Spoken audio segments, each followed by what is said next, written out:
10 years ago, if you were in the market for school supplies or small electronics, you probably drove to the nearest Staples or Radio Shack. But the retail industry has changed dramatically, and that's forcing chain stores to overhaul their business models. Online, the office supply giant Staples has never been stronger, with overall sales behind only Amazon.com.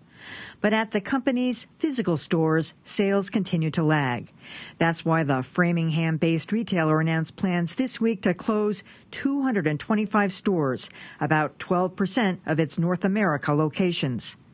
But economist Victor Matheson says Staples' online focus is far from a sure bet. The question is whether they can make enough online to make up for the decline in the sales in stores. And closing those stores may drive away shoppers who prefer buying goods in person. I do a lot of online shopping, but I'm one of those I need it now people, so I like to pick it up in the store rather than wait. It comes just after dismal sales forced another chain, Radio Shack, to say it's closing over 1,000 stores.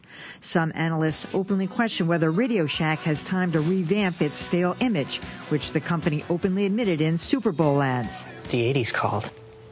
They want their store back. But both Staples and Radio Shack might look to big box competitor Best Buy.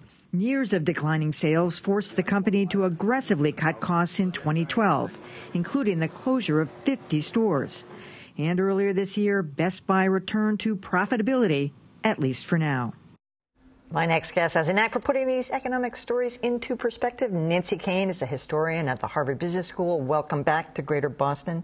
Nancy. It's always a great pleasure. So for some reason, I find this story surprising because I can't, who's buying Staples stuff online? I mean, it's like, to me, Staples is a place you go to kind of like, wow, let's see, what am I going to buy here that I don't really need? But I love stuff like that, stationery and pens and, it just seems like a browsing store.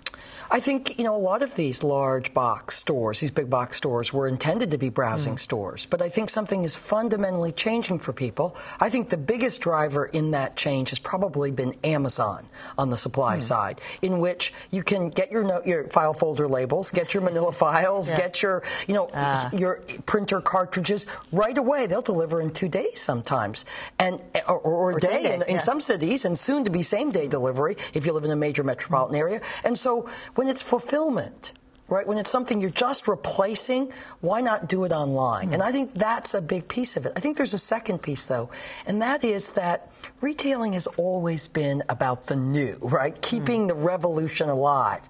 And I think, in all honesty, I think Americans are time-pressed. We're really careful about our credit and our spending habits. And there's just much less interest in browsing, the 100,000 square feet of a Best Buy or a Staples than there was 15 years ago, 8 years ago, when these things were proliferating like bunnies. I haven't been in one for 7 years now that you mentioned that. But, there you go. So I'm going to put a graph up here that just kind of shows what the business model is like now.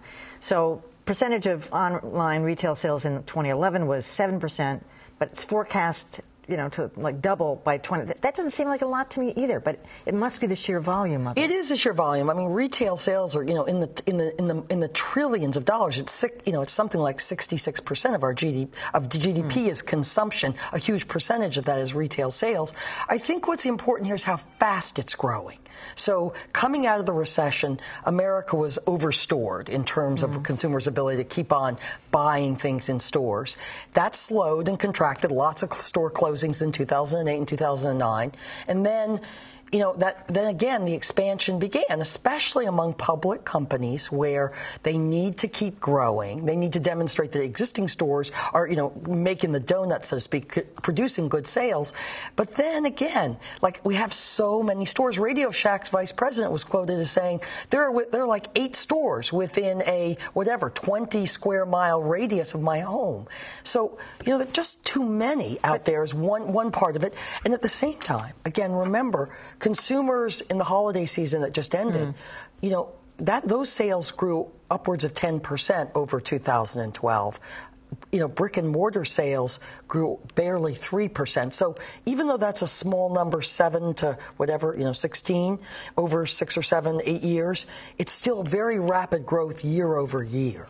I still consider Radio Shack, Best Buy, as opposed to Staples, kind of a compare and contrast store because they've got gizmos of every variety, quality, price. And so if you're online, then you must assume that you know what you want already, as opposed to going in there and...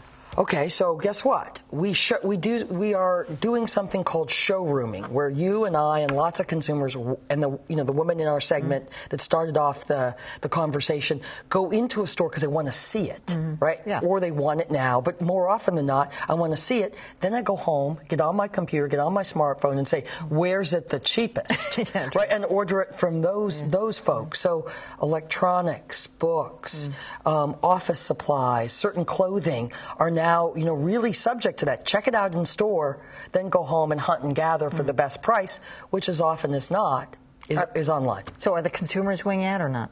Are the consumers winning out?